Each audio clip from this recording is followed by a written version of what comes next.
কালো মানুষটাও সুন্দর, সাদা মানুষটাও সুন্দর। তুমি মনে করো সে কালো, কালোদের দোষ এটা তুমি কেমনে বুঝছো?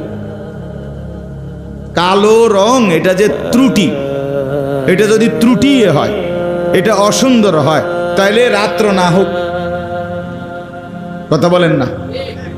রাত অন্ধকার হয় না, কালো হয় না, তো কালো যেহেতু অসুন্দর, তো তাহলে রাত না হোক, অন্ধকার না হোক।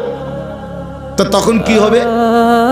প্রচন্ড রোদ আর তাপ আলোতে যদি সারাক্ষণই থাকে, মানুষ প্রশান্তির ঘুম, আরামের ঘুম কেমনে যাবে? দিনের ঘুম আর রাতের ঘুম বরাবর হয় কখনো? কখনো কখনোই না। আল্লাহ তাআলা কোরআনুল কারীমের মধ্যে আছে, আল্লাহ তাআলা বলেন, আমি যদি টেনে লম্বা করে দিনটাকে কিয়ামত পর্যন্ত দিন বানিয়ে রাখি,